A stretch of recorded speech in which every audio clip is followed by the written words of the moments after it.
Hi friends, welcome to my channel. ಎಲ್ಲರೂ ಹೇಗಿದ್ದೀರಾ? ಚೆನ್ನಾಗಿದ್ದೀರಾ ಅಂತ ಭಾವಿಸ್ತೀನಿ. ಇವತ್ತು ಭಾನುವಾರ ಸಂಜೆ ಆಗಿದೆ, ಆಗಲೇ 3:30 3:45 ಆಗಿದೆ ಟೈಮ್ ಬಂದುಬಿಟ್ಟು. ಇವತ್ತು ನಮ್ಮ ಅತ್ತೆ ಬರ್ತಾ ಇದ್ದಾರೆ ಊರಿಂದ. ಅವರು ಬಸ್ ಹತ್ತಿದಾರಂತೆ. ಈಗ ಸಿಟಿಯಿಂದ ಬಸ್ ಹತ್ತಿದಾರಂತೆ. ನಮ್ಮ ಅತ್ತೆ ಬರ್ತಾ ಇದ್ದಾರಂತೆ, ಈಗ ಊರಿಂದ ಬರ್ತಾ ಇದ್ದಾರೆ ಅವರು. ನಮ್ಮ ಗುಂಡನ್ನ ನೋಡೋಕ್ಕೆ ಮತ್ತು ನನ್ನ ನೋಡೋಕ್ಕೆ ಬರ್ತಾ ಇದ್ದಾರೆ. ನಾವೇ ಹೋಗ್ಬೇಕಾಗಿತ್ತು, ಹೋಗೋಕ್ಕೆ ಆಗ್ತಾ ಇಲ್ಲ ನಮಗೆ. ಅಂಗಡಿ ಇರೋದ್ರಿಂದ ಹೋಗಿ ಬರೋಕ್ಕೆ ಆಗೋದಿಲ್ಲ. ಮತ್ತೆ ಹೋದರೆ ಒಂದು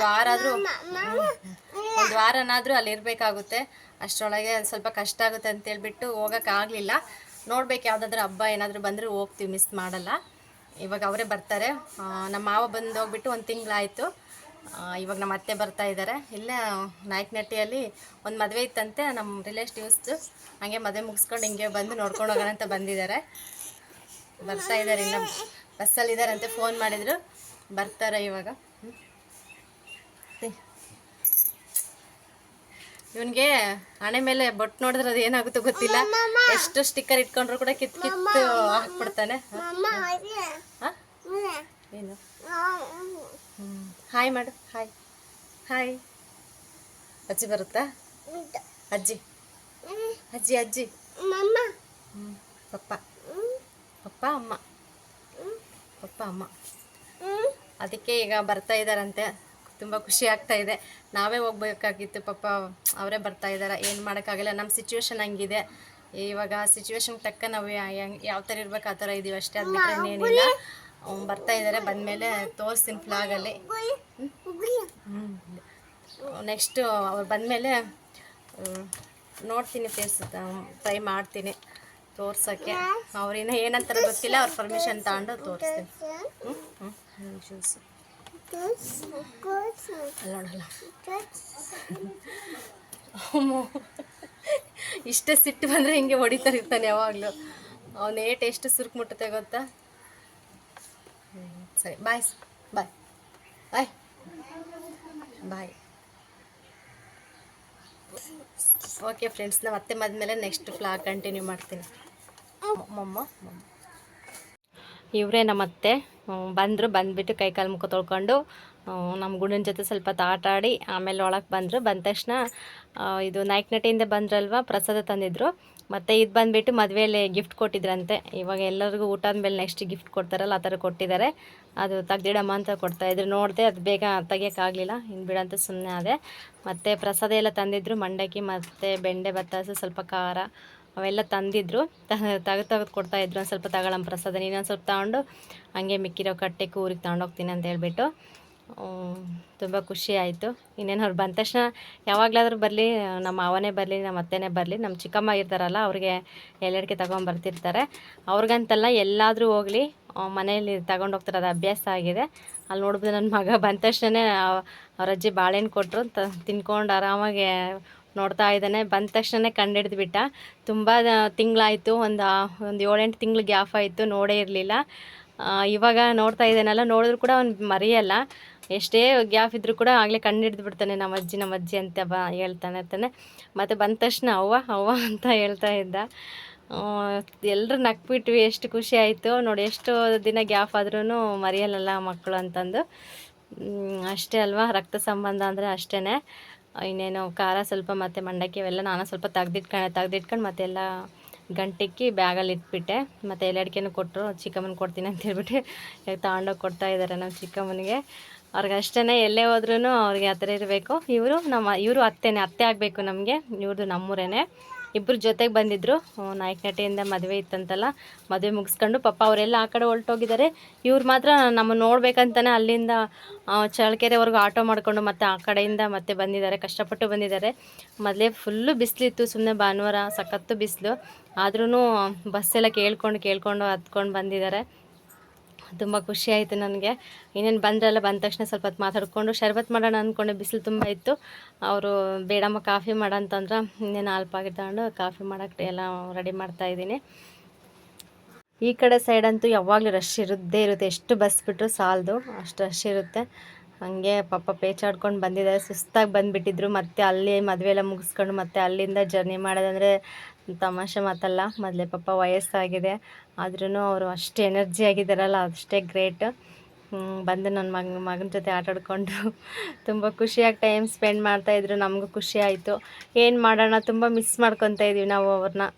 ಇಲ್ಲಿರೋ ಇದೇ ಇರಲಿಲ್ಲ, ಅಲ್ಲ ಆರಾಮಾಗಿ ಎಲ್ಲರ ಜೊತೆಗಿರ್ಬೋದು. ಆದರೆ ನಮಗೊಂದು ಸ್ವಲ್ಪ ಪ್ರಾಬ್ಲಮಿಂದ ಅಲ್ಲೊಬ್ರು ಇಲ್ಲೊಬ್ರು ಇರೋ ಥರ ಆಗಿದೆ. ದೇವರು ಆದಷ್ಟು ಬೇಗ ಎಲ್ಲರನ್ನೂ ಜೊತೆ ಇರೋ ಥರ ಮಾಡಿದ್ರೆ ಅಷ್ಟೇ ಸಾಕಂತ ನಾವು ಯಾವಾಗಲೂ ಕೇಳ್ಕೊತಾ ಇರ್ತೀನಿ ನಾನು. ಅವರಷ್ಟೇ ತುಂಬ ಮಿಸ್ ಮಾಡ್ಕೊತಾರೆ ನಮ್ಮನ್ನು, ಕೇಳ್ತಾನೆ ಇರ್ತಾರೆ ಬರಲ್ಲ ಬರಲ್ಲ ಅಂತ. ಆದರೆ ಹೋಗೋಕ್ಕೆ ಎಷ್ಟು ಸತಿ ಟ್ರೈ ಮಾಡಿದ್ರು ಏನಾದರೂ ಒಂದು ಅಡ್ಡ ಇದಾಗೆ ಆಗುತ್ತೆ. ಅದಕ್ಕಾಗಿ ಹೋಗೋಕ್ಕಾಗ್ತಾಯಿಲ್ಲ. ನನ್ನ ಮಗನಿಗೆ ನಿನ್ನ ಚಡ್ಡಿನೇ ಹಾಕಲ್ಲಲ್ಲೋ ಯಾವಾಗಲೂ ಅಂತ ನಮ್ಮ ಅತ್ತೆ ಚಡ್ಡಿ ಹಾಕ್ತಾ ಐತಲ್ಲಿ ತೊಡೆ ಮೇಲೆ ಮಲಗಿಸ್ಕೊಂಡು. ಏನು ಮಾಡೋದು, ಅವ್ನಿಗೊಂದು ಪ್ರಾಬ್ಲಮ್ಮು, ಒಬ್ಬೊಬ್ರಿಗೆ ಒಂದೊಂದು ಥರ ಪ್ರಾಬ್ಲಮ್ ಅಂತಾರಲ್ಲ. ನನ್ನ ಮಗನಿಗೆ ಇವಾಗಲೇ ಸ್ವಲ್ಪ ಪ್ರಾಬ್ಲಮ್ ಆಗಿಬಿಟ್ಟಿದೆ. ಅವ್ನಿಗೆ ಜಾಸ್ತಿ ಚಡ್ಡಿ ಮತ್ತು ಪ್ಯಾಂಟು ಅವೆಲ್ಲ ಹಾಕ್ಬಿಟ್ರೆ ಅವ್ನಿಗೆ ಒಂದು ಸ್ವಲ್ಪ ರ್ಯಾಷಸ್ ಜಾಸ್ತಿ ಆಗುತ್ತೆ. ಅವ್ನು ಸ್ವಲ್ಪ ಈಟಿದಾನಲ್ಲ, ಹಾಗಾಗಿ ಬೇಗ ರ್ಯಾಷಸ್ ಆಗೋದು ಮತ್ತು ಸ್ವಲ್ಪ ಗಾಯ ಆಗೋದು ಆ ಥರ ಆಗುತ್ತೆ. ಹಂಗೆ ಅದಕ್ಕೆ ಯಾವಾಗಲೂ ಜಾಸ್ತಿ ಹಾಕಲ್ಲ. ಎಲ್ಲಾದರೂ ಹೋದರೆ ಮಾತ್ರ ನಾವು ಹಾಕೋದಷ್ಟೇ. ನಮ್ಮ ಅತ್ತೆ ಕೂಡ ಬೈತಿರ್ತಾರೆ ಕಲಿಸಿಲ್ಲ ಅಂತ. ಆದರೆ ಏನು ಮಾಡೋದು, ಅವನ ಪರಿಸ್ಥಿತಿ ಹಂಗಿದೆ. ಅದಕ್ಕೆ ಬಿಡು ಏನಾದರೂ ಅಂದ್ಕೊಳ್ಳಿ ಅಂತ ಸುಮ್ಮನೆ ಆಗ್ಬಿಡ್ತೀವಿ. ಅದಕ್ಕೆ ಹಾಕ್ತೀನಿ. ಅದು ಯಾಕೆ ಹಾಕಲ್ಲಮ್ಮ ಅಂತಂದ್ರೆ ನೋಡಿ, ಬಂದಾಗ ಅವ್ರ ಅಜ್ಜಿ ಬಂದಾಗ ಚಡ್ಡಿ ಪ್ಯಾಂಟ್ ಹಾಕ್ಕೊಂಡಿದ್ದೆ. ಇವಾಗ ಅದನ್ನ ಬಿಚ್ಚಾಕಿ ಮತ್ತೆ ಇವಾಗ ಚಡ್ಡಿ ಹಾಕಿದ್ದಾಳೆ ಅವ್ರ ಅಜ್ಜಿ. ಮಾತಾಡ್ತಾ ಇದ್ದೆ, ಚೆನ್ನಾಗೆ ಮಾತಾಡಿಕೊಂಡು ಚೆನ್ನಾಗೆ ಅವ್ರ ಹತ್ರ ಟೈಮ್ ಸ್ಪೆಂಡ್ ಮಾಡಿದೆ. ಅವನು ಕೂಡ ಮರ್ತಿಲ್ಲ ಪಾಪ, ಬಂದ ತಕ್ಷಣ ಕಣ್ಣಿಡ್ದು ಖುಷಿಯಾಗಿ ಮಾತಾಡ್ಕೊಂಡಿದ್ದ. ಎಲ್ಲ ಹೇಳ್ತಾ ಇರ್ತಾನೆ, ಈ ಕುರಿ ಮರಿ ಯಾರೋ ಅಂದರೆ ನಂದು ಅಂತ ಹೇಳ್ತಿರ್ತಾನೆ. ಬೆಕ್ಕು ಅಂದರೆ ಕೋಶಿ ಅಂತಿರ್ತಾನೆ. ಇನ್ನು ಸರಿಯಾಗಿ ಮಾತು ಬರಲ್ಲ ಅವನಿಗೆ. ಬಂದಷ್ಟು ಸುಮ್ಮನೆ ತೊದಲು ಮಾತಾಡ್ತಿರ್ತಾನೆ, ಮಾತಾಡೋಕ್ಕೆ ಟ್ರೈ ಮಾಡ್ತಿರ್ತಾನೆ. ಇನ್ನೇನು ಕಾಫಿ ಮಾಡ್ತಾಯಿದ್ದೀನಿ, ಟೀ ಮಾಡ್ತಾಯಿಲ್ಲ. ಯಾಕೆಂದರೆ ನಮ್ಮ ಅತ್ತೆ ಸ್ವಲ್ಪ ಟೀ ಕಡಿಮೆನೇ ಕುಡಿಯೋದು. ನಮ್ಮ ಮಾವನೂ ಅಷ್ಟೇ, ನಮ್ಮ ಅತ್ತೆನೂ ಅಷ್ಟೇ ಜಾಸ್ತಿ ಕಾಫಿನೇ ಕುಡಿಯೋದು. ಅಲ್ಲಿದ್ದಾಗಲೂ ಅಷ್ಟೇ ಯಾವಾಗಲೂ ಕಾಫಿನೇ ಕುಡಿತಾ ಇರ್ತಾರೆ. ಯಾವಾಗನೂ ಒಂದು ಟೈಮ್ ಅಷ್ಟೇ. ನಾನಿದ್ದಾಗ ಅಲ್ಲಿ ಅವ್ರಿಗಂತಲೇ ಸ್ವಲ್ಪ ಕಾಫಿ ಮಾಡ್ತಿದ್ದೆ. ಮತ್ತು ನನಗೆ ಸೆಟ್ ಆಗೋಲ್ಲ ಅಂತೇಳ್ಬಿಟ್ಟು ನಾನು ಟೀ ಮಾಡ್ಕೊಂಡು ಕುಡಿತಿದ್ದೆ. ಅದಕ್ಕೆ ಕಾಫಿನೇ ಮಾಡೋಣ ಅಂತ ಕಾಫಿ ಮಾಡಿ ಕೊಡ್ತಾಯಿದ್ದೀನಿ ಎಲ್ಲರಿಗೂ. ನಮಗೂ ತುಂಬ ಆಸೆ, ಏನು ಮಾಡೋದು, ಹೋಗೋಕ್ಕೆ ಆಗ್ತಾಯಿಲ್ಲ ಅಷ್ಟೇ. ಇನ್ನೊಂದು ವಿಷಯ ಏನಂದರೆ, ನಾನಂತೂ ತುಂಬ ಅದೃಷ್ಟ ಮಾಡಿದ್ದೀನಿ ಇಂಥ ಫ್ಯಾಮಿಲಿ ಸಿಗಬೇಕಂದ್ರೆ. ಈ ಕಾಲದಲ್ಲಿ ನಮ್ಮಂಥವ್ರಿಗೆ ಈ ಥರ ಫ್ಯಾಮಿಲಿ ಸಿಗೋದಂದ್ರೆ ತುಂಬ ಕಷ್ಟ. ಕಷ್ಟ ಅನ್ನೋದೇನು ಒಪ್ಕೊತಾರೋ ಒಪ್ಕೊಳ್ಳೋದೇ ಇಲ್ಲ ಕೆಲವು ಜನ. ಅಂಥ ಇದರಲ್ಲಿದ್ದರೂ ಕೂಡ ನನ್ನನ್ನು ಒಪ್ಕೊಂಡು ಮದುವೆ ಮಾಡ್ಕೊಂಡಿದ್ದಾರೆ ಅಷ್ಟೇ. ಅದೇ ನನ್ನ ಪುಣ್ಯ ಅನ್ಕೋಬೇಕಷ್ಟೇ. ತುಂಬ ಒಳ್ಳೆಯವರು, ಒಳ್ಳೆ ಫ್ಯಾಮಿಲಿ. ನಮ್ಮ ಮನೆಯವರು ಅಷ್ಟೇ, ನಮ್ಮ ಮಾವ ಅಷ್ಟೇ, ನಮ್ಮ ಅತ್ತೆನೂ ಅಷ್ಟೇ, ನಮ್ಮ ಭಾವ ಇದ್ದಾರೆ ಅವರು ಅಷ್ಟೇ. ತುಂಬ ಒಳ್ಳೆಯವರು ಅವರು, ಒಳ್ಳೆ ಫ್ಯಾಮಿಲಿ ಅದು. ಅಂಥ ಫ್ಯಾಮಿಲಿಗೆ ನಾನು ಹೋಗ್ಬೇಕಂದ್ರೆ ಪುಣ್ಯನೇ ಮಾಡಿರಬೇಕು. ಏನು ಮಾಡೋದು, ಒಂದು ಸ್ವಲ್ಪ ಪ್ರಾಬ್ಲಮಿಂದ ನಾವೆಲ್ಲರ ಜೊತೆ ಇರೋಕ್ಕಾಗ್ತಾಯಿಲ್ಲ ಅಷ್ಟೇ. ಬಿಟ್ಟರೆ ಎಲ್ಲರೂ ಚೆನ್ನಾಗಿದ್ದೀವಿ ನಾವು. ಕೆಲವ್ರಿಗಷ್ಟೇ, ಒಬ್ಬೊಬ್ಬರಿಗೆ ಒಂದೊಂಥರ ಪ್ರಾಬ್ಲಮ್ಮು. ಎಲ್ಲ ಇದ್ದು ಜೊತೆಗಿರೋಕ್ಕಾಗ್ತಿಲ್ಲ, ಏನೂ ಇಲ್ಲದೆ ಕೆಲವರು ಎಷ್ಟು ಎಲ್ಲರ ಜೊತೆಗಿದ್ದು ಒಗ್ಗಟ್ಟಾಗಿ ಎಷ್ಟು ಚೆನ್ನಾಗಿರುತ್ತೆ ಫ್ಯಾಮಿಲಿ. ಆದರೆ ನಮ್ಗೆ ಎಲ್ಲರೂ ಜೊತೆಗಿರೋಣ ಅಂತಂದರೆ ಅದು ಯಾಕೆ ಅವಕಾಶನೇ ಬರ್ತಾಯಿಲ್ಲ ನಮಗೆ. ಅಂದರೆ ಅವ್ರವ್ರ ಪ್ರಾಬ್ಲಮ್ ಅವ್ರಿಗಿರುತ್ತಲ್ಲ, ಆ ಥರ ಪ್ರಾಬ್ಲಮ್ ಅಷ್ಟೇ. ಅದು ಬಿಟ್ಟರೆ ನಾವೆಲ್ಲರೂ ಚೆನ್ನಾಗಿದ್ದೀವಿ, ಚೆನ್ನಾಗಿ ಮಾತಾಡಿಸ್ತೀವಿ. ಅವರು ಬರ್ತಿರ್ತಾರೆ, ನಾವು ಹೋಗ್ತಿರ್ತೀವಿ. ಆ ಥರ ಎಲ್ಲ ಏನಿಲ್ಲ. ಏನು ಮಾಡೋದು, ಒಂದು ಸ್ವಲ್ಪ ದಿನ ಅಷ್ಟೇ. ನನ್ನ ಮಗ ಒಂದು 4 ವರ್ಷ 5 ವರ್ಷ ಆಗೋವರೆಗೂ ಅಷ್ಟೇ. ಒಂದು ಸ್ವಲ್ಪ ದೊಡ್ಡವನಾಗಿ ಅವ್ನಿಗೆ ಸ್ವಲ್ಪ ಮಾತು ಬರೋವರೆಗೂ, ಆಮೇಲೆ ಮಿಕ್ಕಿದ್ದು ಮುಂದೆ ನೋಡ್ಕೊಳ್ಳೋಣ ಅಂತ ಇವಾಗ ಸದ್ಯಕ್ಕೆ ಇರೋ ಸಿಚುವೇಷನಲ್ಲಿ ನಾವು ಈಗಿದ್ದೀವಿ ಅಷ್ಟೇ, ಅಲ್ಲೊಬ್ರು ಇಲ್ಲೊಬ್ರು ಅಂತ. ಅದು ಬಿಟ್ಟರೆ ಬೇರೆ ರೀಸನ್ ಏನೂ ಇಲ್ಲ, ನಮಗೇನು ತೊಂದರೆ ಇಲ್ಲ. ಎಲ್ಲರೂ ಚೆನ್ನಾಗಿ ಖುಷಿಯಾಗಿ ಇದ್ದೀವಿ ಅಷ್ಟೇ. ನೋಡ್ಬೋದು ಇಲ್ಲಿ ಕಾಫಿ ಎಲ್ಲ ಕುಡಿದ್ಮೇಲೆ ಮೊಮ್ಮಗನ ಜೊತೆ ಆಟ ಆಡ್ತಾ ಇದ್ದಾರೆ. ತುಂಬ ಮಿಸ್ ಮಾಡ್ಕೊತಾ ಇರ್ತಾರೆ. ಇವರಂದ್ರೆ ತುಂಬ ಹತ್ತಿ ಬಿಡ್ತಾರೆ. ನನಗೆ ಹೇಳ್ಬೇಕಂದ್ರೆ ನನಗೆ ಇವಾಗಲೂ ತುಂಬ ದುಃಖದ್ರಲ್ಲೇ ನಾನು ಮಾತಾಡ್ತಾ ಇದ್ದೀನಿ. ಹೋಗ್ಬೇಕಾದ್ರೆ ಹೊರಡ್ತಾನೆ ಅವರು ಆ ಕಣ್ಣಲ್ಲಿ ನೀರು ಹಾಕ್ತಾನೇ ಇರ್ತಾರೆ ಸುಮ್ಮನೆ. ಅವ್ರು ಜಾಸ್ತಿ ಅಳದೇನೆ, ಏನೇ ದುಃಖ ಇದ್ರೂ ಕಂಟ್ರೋಲ್ ಮಾಡ್ಕೊಳಕ್ಕಾಗಲ್ಲ ಅವ್ರಿಗೆ. ಇವಾಗ ಮೊಮ್ಮಗನ ನೋಡಿದಿನ ಮತ್ತು ಒಂದು ನೈಟ್ ಇದ್ದರೆ ಸಾಕು, ಅವನ ಜೊತೆ ಬಿಟ್ಟೋಗೋಕ್ಕೆ ಮನಸ್ಸು ಬರೋಲ್ಲ. ಮತ್ತು ಏನೇನೋ ನೆನೆಸ್ಕೊಂಡು ಅಳ್ತಾ ಇರ್ತಾರೆ ಅವರು. ಆ ಥರ ಇವಾಗ ಇಷ್ಟು ಚೆನ್ನಾಗಿ ಮಾತಾಡ್ಕೊಂಡಿರ್ತಾನೆ, ಹೋಗ್ಬೇಕಾದ್ರಂತೂ ಸುಮ್ಮನೆ ಹತ್ಕೊಂಡು ಹೋಗ್ಬಿಡ್ತಾರೆ. ಎಲ್ಲ ಕೇಳ್ತಾ ಇದ್ದಾರೆ ಹಂಗೆ ಹಿಂಗೆ ಅಂತ. ಅವ್ನು ಸುಮ್ಮನೆ ಬರ್ದಿರೋದು ಎಲ್ಲ ಸುಮ್ಮನೆ ಮೂಕ್ ಭಾಷೆಯಲ್ಲಿ ಸುಮ್ಮನೆ ಮಾತಾಡ್ತಾ ಇರ್ತಾನೆ, ಹೇಳ್ತಾ ಇರ್ತಾನೆ. ನೋಡ ಅವ್ರ ಅಜ್ಜಿ ಏನಾದರೂ ಕೇಳಿದ್ರೆ ಅದಕ್ಕೆ ಆನ್ಸರ್ ಮಾಡ್ತಾ ಇದ್ದ. ನಗ್ತಾ ಇದ್ದಾನೆ. ನಮ್ಮ ಚಿಕ್ಕಮ್ಮ ಪಕ್ಕದಲ್ಲಿ ಕೂತ್ಕೊಂಡು ಯಾರಪ್ಪ ಇವರು ಅಂದರೆ ನಮ್ಮವ್ವ ಅಂತ ಹೇಳ್ತಾ ಇರ್ತಾನೆ. ಅಂದರೆ ನಾವು ಇಷ್ಟು ದಿನ ಸಾಕಿ ಇದು ಮಾಡಿದವರು ಹೋದ್ರೆ ನಿಮ್ಮ ಅಜ್ಜಿ ಬಂದ ತಕ್ಷಣ ನಮ್ಮ ಅಜ್ಜಿ ಅಂತ ಎಲ್ಲೋ ಅಂತ ನಮ್ಮ ಚಿಕ್ಕಮ್ಮ ಅಲ್ಲಿ ರೇಗಿಸ್ತಾ ಇದ್ರು ಹಿಂದ್ಗಡೆ. ತುಂಬ ಮುದ್ದಾಗಿ ಮಾತಾಡ್ತಾ ಇರ್ತಾನೆ. ತೊದಲು ಮಾತು ಇನ್ನೂ ಸರಿಯಾಗಿ ಬರಲ್ಲ, ಅದಕ್ಕೆ ಬರೋಷ್ಟು ಮಾತಾಡ್ತಾ ಇದ್ದಾನೆ. ಚೆನ್ನಾಗಿ ಆಟ ಆಡಲಿ ಸ್ವಲ್ಪ ಹೊತ್ತು ಅಂತ ನಾನಿದ್ದೆ. ಹೆಂಗೆ ಸದ್ಯಕ್ಕೆ ಸುಮ್ಮನೆ ಇದ್ದಾನೆ ಸೈಲೆಂಟಾಗಿ, ಒಂದು ಸ್ವಲ್ಪ ಹೊತ್ತು ಸುಮ್ಮನೆ ಇರಲ್ಲ ಅವನು. ನೋಡ್ಬೋದು, ಮಾತೇ ಬರ್ತಾಯಿಲ್ಲ ನನಗಂತೂ. ಒಂಥರ ಬೇಜಾರು ಒಂದು ಕಡೆ, ಏನು ಮಾಡೋಕ್ಕಾಗಲ್ಲ. ಸ್ಕೂಲ್ ರಜೆ ಇರೋದ್ರಿಂದ ಹುಡುಗರು ಸುಮ್ಮನೆ ಗಲಾಟೆ ಮಾಡ್ತಾ ಇದ್ದಾರೆ, ಆಟ ಆಡ್ತಾ ಇದ್ದಾರೆ ರೋಡಲ್ಲಿ. ರೋಡ್ ಸೈಡ್ ಬೇರೆ ಅಲ್ವಾ, ಅದಕ್ಕೆ ಆಟ ಆಡ್ಕೊಂಡಿದ್ದಾರೆ, ಅದಕ್ಕೆ ವಾಯ್ಸ್ ಬರ್ತಾಯಿದೆ. ನೋಡ್ಬೋದು ಸಂಜೆ ಆಗ್ತಾ ಮಳೆ ನೋಡಿ ಯಾವ ಥರ ಬರ್ತಾಯಿದೆ. ಈ ಥರ ಬರೋದು ಅಪರೂಪ ಅನ್ಕೋಬೋದು, ಯಾಕೆಂದರೆ ಯಾವಾಗಲೂ ಮೋಡ ಆಗಿಬಿಟ್ಟು ಮಳೆ ಬರುತ್ತೆ, ಮತ್ತು ಬಿಸಿಲು ಮಳೆ ಒಟ್ಟಿಗೆ ಬರೋ ಸ್ವಲ್ಪ ಅಪರೂಪನ ಅಂತ ಹೇಳ್ಬೋದು. ನೋಡ್ಬೋದು ಯಾವ ಥರ ಬರ್ತಾಯಿದೆ. ಇಷ್ಟು ಬಂದ ತಕ್ಷಣ ಇನ್ನೂ ಫುಲ್ಲು ಜೋರಾಯಿತು ಮಳೆ. ಒಂದು ಸ್ವಲ್ಪ ಹೊತ್ತಿಗೆ ನೀರೇ ಸುಮ್ಮನೆ ರೋಡಲ್ಲೆಲ್ಲ ಹೋಗ್ತಾಯಿದ್ವು, ಅಷ್ಟು ಮಳೆ ಬಂದುಬಿಡ್ತು. ಮೋಡನೂ ಇರಲಿಲ್ಲ, ಏನಿಲ್ಲ, ಸ್ವಲ್ಪ ಬಿಸಿಲು ಜಾಸ್ತಿ ಬಿಸಿಲಿತ್ತು, ಗಾಳಿ ಇತ್ತು ಅಷ್ಟೇ, ಮೋಡನೇ ಇರಲಿಲ್ಲ. ಒಂದು ಸರಿ ಬಂತು ನೋಡು, ಎಷ್ಟು ಚೆನ್ನಾಗಿ ಬಂತು ಮಳೆ ಅಂದರೆ. ನೋಡಿ ಫುಲ್ಲು ಮಳೆ ಬಂದುಬಿಟ್ಮೇಲೆ ಸ್ವಲ್ಪ ಕಾಮನಬಿಲ್ಲು ಕಾಣಿಸ್ತಾ ಇದೆ. ಕಾಮನಬಿಲ್ಲು ನೋಡಿ ಎಷ್ಟು ವರ್ಷಗಳೇ ಆಗೋಯಿತು, ಅದು ಸ್ವಲ್ಪನೇ ಇದಾಗಿದ್ದು, ಮತ್ತೆ ಕಾಣಿಸ್ಲೇ ಇಲ್ಲ, ಅಷ್ಟೇ ಕಾಣಿಸಿದ್ದು. ಇನ್ನೇನು ಸಂಜೆ ಆಯಿತು, ಏನಾದ್ರು ನಾನ್ ವೆಜ್ ಮಾಡೋಣ, ಅಪರೂಪಕ್ಕೆ ಬಂದಿದ್ದಾರೆ ಅಂತ ಹೇಳಿದ್ರೆ ಅವರು ಬೇಡಮ್ಮ ಆ ಥರ ಎಲ್ಲ ಏನು ಬೇಡ, ಚಿಕನ್ನು ಬೇಡ, ಏನು ಬೇಡ, ಏನಾದರೂ ಸ್ವಲ್ಪ ಮುದ್ದೆ ಮಾಡು, ಬಿಸಿ ಮುದ್ದೆ ಮಾಡು ಅಂತ ಅವರು ಹೇಳ್ತಾಯಿದ್ರು. ಇಬ್ಬರು ಅತ್ತೆರು ಹೇಳ್ತಾಯಿದ್ರು, ಬೇಡಮ್ಮ ಏನು ತಿನ್ಕೊಬಂದಿದ್ದೀವಿ, ಮದುವೆಯಲ್ಲಿ ಐಟಮ್ಸು ಸಾಕು, ಅಷ್ಟೇ ಸಾಕು ನಮಗೆ, ಬಿಸಿದ ಮುದ್ದೆ ಒಂದು ಮಾಡು ಅಂತ ಹೇಳ್ತಾಯಿದ್ರು. ಅವ್ರು ಏನಾದರೂ ಜಾಸ್ತಿ ಆರೋಗ್ಯನೇ ಅವ್ರಿಗೆ ಇಂಪಾರ್ಟೆಂಟ್ ಆಗಿರುತ್ತೆ. ಅವ್ರು ಜಾಸ್ತಿ ಅದು ಇದು ತಿಂದುಬಿಟ್ಟು ಹೊಟ್ಟೆ ಕೆಡ್ಸ್ಕೊಳೋದು ಆ ಥರ ಎಲ್ಲ ಮಾಡಲ್ಲ. ಇವಾಗಿನ ಸಿಚುವೇಶನ್ ನೋಡಿದ್ರೆ ಸುಮ್ಮನೆ ಭಯನೇ ಆಗುತ್ತೆ, ಎಲ್ಲಿ ನೋಡಿದ್ರು ಬರೀ ಮೋಷನು ವಾಮೆಂಟೇ ಆಗ್ತಾಯಿದೆ ಜನಗಳಿಗೆಲ್ಲ. ಎಲ್ಲ ಫುಲ್ಲು ಹಾಸ್ಪಿಟ್ಲ್ಗಳಲ್ಲೆಲ್ಲ ಅಡ್ಮಿಟ್ ಆಗಿಬಿಟ್ಟಿದ್ದಾರೆ. ನಮ್ಮ ರಿಲೇಷನಲ್ಲೇ ಎಷ್ಟೋ ಜನ ಅಡ್ಮಿಟ್ ಆಗಿದ್ದಾರೆ ಬರೀ ವಾಮೆಂಟು ಮೋಷನ್ಗೆ.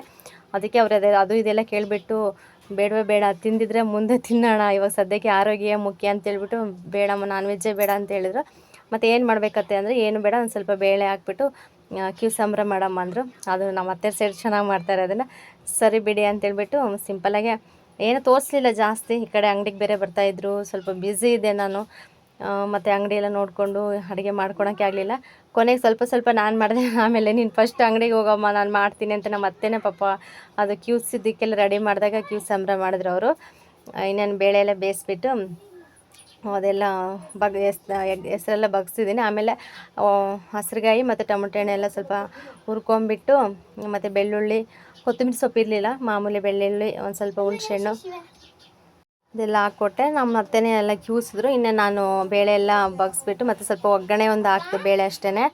ಮತ್ತು ಒಂದು ಕಡೆಗೆ ಮುದ್ದೆಗೆ ಎಲ್ಲ ಅಕ್ಕಿ ಎಲ್ಲ ನೆನೆಸೋಣ ಅಂತ ರೆಡಿ ಮಾಡ್ಕೊತಾ ಇದ್ದೆ. ಇನ್ನು ನೋಡ್ಬೋದು ಒಗ್ಗರಣೆ ಹಾಕ್ತಾಯಿದ್ದೀನಿ ಅಷ್ಟೇ. ಸ್ವಲ್ಪ ಜೀರಿಗೆ, ಒಂದು ಸ್ವಲ್ಪ ಸಾಸಿವೆ ಮತ್ತು ಒಣಮೆಣ್ಸಿನ್ಕಾಯಿ, ಒಂದು ಸ್ವಲ್ಪ ಕರಿಬೇವು ಅಷ್ಟೇ ಹಾಕ್ಬಿಟ್ಟು ಒಗ್ಗರಣೆ ಮಾಡ್ತಾಯಿದ್ದೀನಿ. ಸ್ವಲ್ಪ ಈರುಳ್ಳಿ ಎಲ್ಲ ಜಾಸ್ತಿ ಹಾಕಿ ಒಂದು ಸ್ವಲ್ಪ ಜಾಸ್ತಿನೇ ಮಾಡಿದೆ. ಮತ್ತು ಚಿಕ್ಕಮ್ಮ ಇದು ಮಸ್ಸೊಪ್ಪು ಮಾಡಿ ಅವರು ಬಿಸಿ ಅನ್ನ ಮಾಡಿದರು, ನಾನು ಕ್ಯೂಸಂಬ್ರ ಮಾಡಿ ಮುದ್ದೆ ಮಾಡಿದ್ದೆ. ಅಲ್ಲಿಗೂ ಅಲ್ಲೊಂದು ಸ್ವಲ್ಪ ಇಲ್ಲ ಸ್ವಲ್ಪ ಹೆಂಗೆ ಅಡ್ಜಸ್ಟ್ ಆಯಿತು. ಅನ್ನ ತಂದಿದ್ರು ಮತ್ತು ಮುದ್ದೆ ಮಾಡಿದ್ನೆಲ್ಲ ಸ್ವಲ್ಪ ಅಡ್ಜಸ್ಟ್ ಆಯ್ತು ಅಷ್ಟೇ. ಮತ್ತು ಮಳೆ ಬೇರೆ ಬಂದುಬಿಡ್ತಾ, ಮತ್ತು ಹೋಗೋಕ್ಕೂ ಆಗಲಿಲ್ಲ, ಯಾರನ್ನ ಕಳ್ಸೋಕ್ಕೂ ಆಗಲಿಲ್ಲ. ಏನಾದರೂ ಸ್ವಲ್ಪ ಒಂದು ಅಟ್ಲೀಸ್ಟ್ 1 kg ತಂದು ನೀಟಾಗಿ ಸ್ವಲ್ಪ ಫ್ರೈ ಮಾಡಿಕೊಡೋಣ ಸಿಂಪಲ್ಲಾಗಿ ಅಂತ ಅಂದರೆ ಇದಾಗಲಿಲ್ಲ, ಯಾಕೋ ಕೂಡಿ ಬರಲಿಲ್ಲ, ಮತ್ತು ಅವರೂ ಒಪ್ಕೊಳ್ಳಿಲ್ಲ. ಇನ್ನೇನು ಬಿಡು ಅಂತ ನೋಡಿ ಕ್ಯೂಸಂಬ್ರ ಮತ್ತು ಬೇಳೆ ಎಲ್ಲ ಒಗ್ಗರಣೆ ಹಾಕಿ ಇದು ಮಾಡಿದೆ. ಪಾತ್ರೆ ಅಂತೂ ಒಂದು ರಾಶಿ ಪಾತ್ರೆ ಆಗಿಬಿಟ್ಟು ಆಗಲಿ ಬಿಡು, ಮತ್ತು ಕಾಫಿ ಮಾಡಿರೋವು ಮತ್ತು ಅವು ಇವೆಲ್ಲ ಸೇರಿಬಿಟ್ಟು ಒಂದು ಟಬ್ ಫುಲ್ ಆಗಿದ್ದು. ನಿಧಾನಕ್ಕೆಲ್ಲ ತೊಳ್ಕೊಳ್ಳೋಣ ಬಿಡು, ಎಲ್ಲ ಕೆಲಸ ಊಟ ಎಲ್ಲ ಆದಮೇಲೆ ಅಂತೇಳ್ಬಿಟ್ಟು ಇದು ಮಾಡಿದೆ. ಈ ಕಡೆ ಎಲ್ಲ ಮುದ್ದೆಗಿಟ್ಮೇಲೆ ಈ ಕಡೆ ಎತ್ತಿಟ್ಟೆ ಅದನ್ನು. ಆ ಕಡೆ ಯಾಕೆ ಸರಿ ಹೋಗಲಿಲ್ಲ ನನಗೆ, ಈ ಕಡೆ ಒಲೆಯಲ್ಲಿಟ್ಟೆ. ಇವಾಗೆಲ್ಲ ಎತ್ತಿಡ್ತಾ ಇದ್ದೀನಿ, ಕ್ಲೀನ್ ಮಾಡ್ಕೊಂಬಿಟ್ರೆ ಕೆಲಸ ಈಸಿ ಆಗುತ್ತೆ ಅಂತೇಳಿ. ಮತ್ತು ಮುದ್ದೆಗೆಲ್ಲ ಇಟ್ಟಿದ್ನಲ್ವ, ಅಕ್ಕಿ ಎಲ್ಲ ನೋಡ್ತಿದ್ದೆ, ಅಕ್ಕಿ ಬೆಂದಿತ್ತು. ಮತ್ತು ಹಿಟ್ಟೆಲ್ಲ ಜಳಿ ಹಿಟ್ಟು ಹಾಕಿ ಇಟ್ಟೆ. ಚಿಕ್ಕಮ್ಮ ಬಂದು ಮುದ್ದೆ ತೋಳಿಸಿದ್ರು, ನಾನು ಅಂಗಡಿಯಲ್ಲಿ ಬ್ಯುಸಿ ಇದ್ದೆ. ಈ ಫ್ಲಾಗ್ ಇಷ್ಟೇ. ಮತ್ತು ಇದು ಸೋಮವಾರ ಬೆಳಗ್ಗೆ ಟಿಫನ್ ಮಾಡಿದೆ. ಟಿಫನ್ ಬಂದುಬಿಟ್ಟು ಸ್ವಲ್ಪ ಅವಲಕ್ಕಿ ಮಾಡೋಣ ಅಂತ ಅವಲಕ್ಕಿ ಮಾಡಿದೆ. ಅವ್ರು ಅರ್ಜೆಂಟ್ ಹೊರಡ್ತೀವಿ ಅಂತೇಳ್ಬಿಟ್ಟು ಬಿಡು ಅಂತೇಳಿ ಇವಾಗ ಅವಲಕ್ಕಿ ಎಲ್ಲ ರೆಡಿ ಆಯಿತು. ಇನ್ನು ನಮ್ಮ ಅತ್ತೆಯವರೆಲ್ಲ ಹೊರಟಿದ್ರು ಬೆಳಗ್ಗೆನೇ, ಹೋಗ್ತೀವಮ್ಮ ಈ ಸರಿ, ಮತ್ತು ಆ ಕಡೆ ಹೋಗಕ್ಕೆ ಬಸ್ಸುಗಳ್ದು ಪ್ರಾಬ್ಲಮ್ ನಮಗೆ. ಇನ್ನೇನೆಲ್ಲ ಹೊರಡ್ತಾ ಇದ್ದಾರೆ, ತುಂಬ ಬೇಜಾರಾಯಿತು. ನಾನು ಹೇಳಿದೆ ಅತ್ತೆಗೆ, ಇರತ್ತೆ ಬುಧವಾರ ಹೋಗುವಂತೆ ಅಂತ. ಆದರೆ ಅವ್ರು ಇಲ್ಲಮ್ಮ, ಅಲ್ಲಿ ನಮ್ಮ ಅಕ್ಕ ಪ್ರೆಗ್ನೆಂಟ್ ಬೇರೆ ಇದ್ದಾಳಲ್ಲಿ, ಅವಳು ಬೇರೆ ಬಿಟ್ಟು ಬಂದಿದ್ದಾರಲ್ಲ, ಅದಕ್ಕೋಸ್ಕರ ಹೋಗ್ಬೇಕಂತೇಳ್ಬಿಟ್ಟು ಹೊರಡ್ತಾ ಇದ್ದಾರೆ. ಬೇಜಾರಾಯಿತು. ಮತ್ತು ಯಾವಾಗ ಬರ್ತಾರೋ ಗೊತ್ತಿಲ್ಲ. ಅದಕ್ಕೆ ಮುಂದಿನ ತಿಂಗಳು ನಮ್ಮ ಧನುಷನ ಬರ್ತ್ಡೇ ಇದೆ, ಆವಾಗಲೂ ಹೋಗ್ಬೇಕಂತ ಅಂದ್ಕೊಂಡಿದ್ದೀವಿ. ನೋಡಬೇಕು ಏನಾಗುತ್ತೋ ಗೊತ್ತಿಲ್ಲ. ಈ ಫ್ಲಾಗು ಇಷ್ಟಕ್ಕೆ ಇಲ್ಲೇ ಎಂಡ್ ಆಗುತ್ತೆ. ಪ್ಲೀಸ್ ಯಾರಿಗಾದರೂ ಇಷ್ಟ ಆದರೆ ಲೈಕ್ ಮಾಡಿ, ಕಮೆಂಟ್ ಮಾಡಿ, ಶೇರ್ ಮಾಡಿ. ಹೊಸ್ದಾಗಿ ಯಾರಾದರೂ ನೋಡಿದ್ರೆ ಪ್ಲೀಸ್ ಸಬ್ಸ್ಕ್ರೈಬ್ ಮಾಡ್ಕೊಂಡು ನೋಡಿ, ಸಪೋರ್ಟ್ ಮಾಡಿ ಅಂತ ಕೇಳ್ಕೊಳ್ತೀನಿ. ಈ ಫ್ಲಾಗ್ ಇಲ್ಲಿಗೆ ಎಂಡ್ ಆಗುತ್ತೆ. ನೆಕ್ಸ್ಟ್ ಫ್ಲಾಗಲ್ಲಿ ಸಿಗೋಣ ಫ್ರೆಂಡ್. ಪ್ಲೀಸ್ ಸಪೋರ್ಟ್ ಮಾಡಿ ಅಂತ ಕೇಳ್ಕೊಳ್ತೀನಿ. ಫುಲ್ಲು ನೋಡಿ, ವೀಡಿಯೋ ಸಪೋರ್ಟ್ ಮಾಡಿ.